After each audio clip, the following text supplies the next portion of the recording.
ఊహించని కారణంతో ఓ ఖైదీకి మరణశిక్ష వాయిదా పడింది. ఇంజెక్షన్ చేసి ప్రాణాలు పోయేలా శిక్ష అమలు చేయాలని చూశారు, కానీ నరం దొరక్క మరణశిక్ష వాయిదా వేశారు. ఆ వివరాలేంటో ఓసారి చూద్దాం. Avira Women's Day special offer 50% off on IUI IVF valid till 8th March.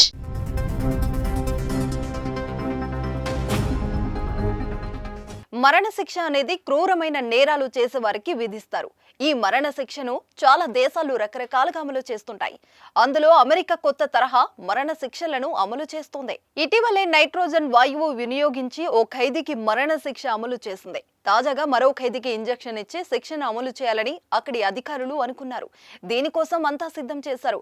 అయితే చివరి నిమిషంలో ఊహించని కారణంతో ఈ మరణశిక్ష వాయిదా పడింది. అమెరికాలోని ఇడాహోకు చెందిన థామస్ క్రీజ్ 40 ఏళ్ల నాటి ఓ హత్య కేసులో శిక్ష అనుభవిస్తున్నాడు. కోర్టు అతనికి 1981లోనే మరణశిక్ష విధించింది. తాను కనీసం 12 మందిని చంపినట్లు అప్పట్లో థామస్ చెప్పాడు. ఈ క్రమంలో అతడికి నరాల ద్వారా ప్రాణాంతక డ్రగ్స్ ను ఇచ్చి మరణశిక్షను అమలు చేసేందుకు అధికారులు అన్ని ఏర్పాట్లు చేశారు. డాక్టర్స్ టీం అతడికి నరాల్లోకి ఇంజెక్షన్ ను ఎక్కించేందుకు ప్రయత్నించగా అతడి నరాలు దొరకలేదు. 8 సార్లు ప్రయత్నించినా ఐవీ లైన్ కనిపించకపోవడంతో శిక్షను వాయిదా వేశారు.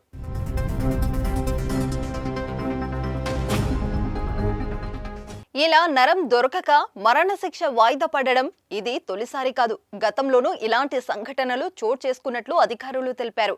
2023లో యునైటెడ్ స్టేట్స్తో 24 మరణశిక్షలు జరిగాయి. అవన్నీ ప్రాణాంతక ఇంజెక్షన్ ద్వారా అమలు చేయబడ్డాయి. ఇక అమెరికాలోని పలు రాష్ట్రాలు మరణశిక్షను రద్దు చేశాయి. ఇలా నరం దొరకక మరణశిక్ష వాయిదా పడడం ఇదే తొలిసారి కాదు. గతంలోనూ ఇలాంటి సంఘటనలు చోటు చేసుకున్నట్లు అధికారులు తెలిపారు. 2023లో యునైటెడ్ స్టేట్స్ లో 24 మరణశిక్షలు జరిగాయి. అవన్నీ ప్రాణాంతక ఇంజెక్షన్ ద్వారా అమలు చేయబడ్డాయి. ఇక అమెరికాలోని పలు రాష్ట్రాలు మరణశిక్షను రద్దు చేశాయి.